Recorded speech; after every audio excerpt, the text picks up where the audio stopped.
গাইছে আমাগো কলের পানি খুবই আয়রন। আর সরকারে যে কামটা করছে এই যে দেখতেছেন প্রত্যেক বাড়ি বাড়ি কিন্তু এইরকম ফিল্টার দিছে, পানি দেয় এরকম করে আর কি। তো এইরকম ফিল্টার দুইটা রাখা হয়েছে আমাগো বাড়িতে, তার মানে পানি বাইরে নি এটা দুইটা, অনেকটা দেখলেন। আরেকটা হইলো এই যে এনে টোটাল দুইটা। তার মানে আমাকে বাড়িতে না হানি খাওয়া দাওয়া কাপড় চোপড় ধোয়া এভরিথিং কাজ তার মানে পানি লাগে আর কি। আর পানি কিনা খুবই আয়রন। এই যে যেমন এই যে ফিলে দেখেন এই যে কাপড় দিবেন নিকে যাইব এমনি চাও এই কোন কি যায় হ্যাঁ কে আমি না এই যে কাপড় দিবেন নিকে মেলা করছে হ্যাঁ জানা গো পাগারে তাহলে এটা অসুবিধা।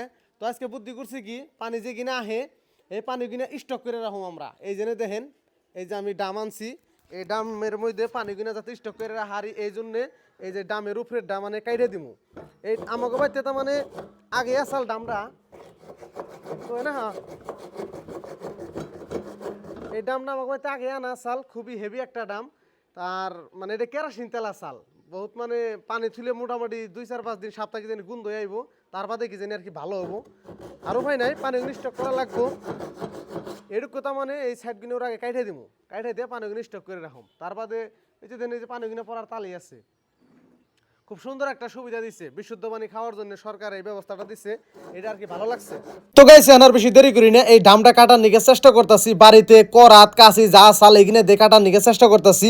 তো মানে ডামটা এত হেভি মানে এত হেভি মেটেরিয়াল দিয়ে বানানি হয়েছে, এত ট্রাই করার পরে মানে কিচ্ছু করার পারতাছি না। এখন চিন্তা করতেছি এটা কিভাবে কাটি, হ্যাকশো প্লেট নিয়েছি তারপরে দাও নিয়েছি নানান কিছুই নিয়েছি কিন্তু বহুতই চেষ্টা করতেছি। মোটামুটি 1 ঘন্টা বইরা মোটামুটি 4 আংলি নি 5 আংলি হবে কাটা হয়েছে। তো গাইস কাটতে কাটতে তরণে গেলাম হ্যান যে দাও দিয়ে কুবি বানাইছি। তো গাইস ভাবতাছি হারা দিনও যদি এরকম করে কুবাই মনে হয় না যে এটা ওরাকে কাটা হারমো, কারণ এত হেভি।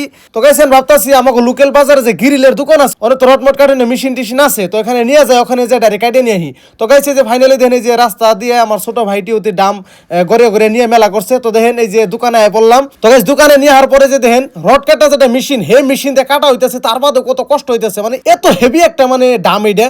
তো গাইস দেখেন সুন্দরভাবে আমরা কাইটা হালাইলাম, কাইটা হালানোর পরে দেখেন কি সুন্দর দেখা গেছে, একদম ডোলের মতো হয়ে গেছে, দেখতে খুবই ভালো লাগতেছে। এনে মোটামুটি 300 থেকে 350 লিটার এনে পানি ধরবো, খুবই মানে সুবিধা হইলো আমাদের জন্য আর কি। তো গাইস ফাইনালি ডামটা বাইতে নিয়ে পড়লাম, বাইতে নেওয়ার পরে দেখতেছি ডামের ভিতরে অনেক আয়রন মানে ওই যে তেল মেল যে থুইছিলাম গাত গুত জমা হয়ে রয়েছে, এই বস্তু সাফা করবো। এই জন্য কলের পারে নিয়ে যাবো, কলের পারে নিয়ে যে সাপ দিয়ে কষলে মোটামুটি 2-3 ঘন্টা লাগবে আর কি ধুইতে। এই ডামটা নিয়ে মোটামুটি গাইস আজকে হাড়া দিন ধরে টানা বানা করতেছে আর কি। বাড়িরও কিছু কাম গুলো করা লাগে, কারণ আমি বাড়ির বড় পোলা, এগুলো যদি আমি একটু না দেখি কেরা দেখবো। ডামটা কলের পারে নিয়ে গেতাছি, নিয়ে যাওয়ার পরে কিভাবে সাফ সিকুনতা করি আপনারা দেখেন। সাফ সিকুন করার পরে ডামটা একদম পরিষ্কার হয়ে যাবো গা। তো গাইস এই যে দেখেন কলের পারে নিয়ে পড়লাম, এখন এটা পানি দিয়ে সুন্দর করে ধুইবেন নিছি, দরবারে একদম চকচক হয়ে যাবো গা। তারপরে আমরা পানি স্টক রাইকে খাইয়া হারুম, কাপড় দিয়ে হারুম, গা গোসল দিয়ে হারুম, সবকিছু করা হারুম আর কি। ভিডিওটা ভালো লাগলে সবাই শেয়ার করে দিন, ধন্যবাদ।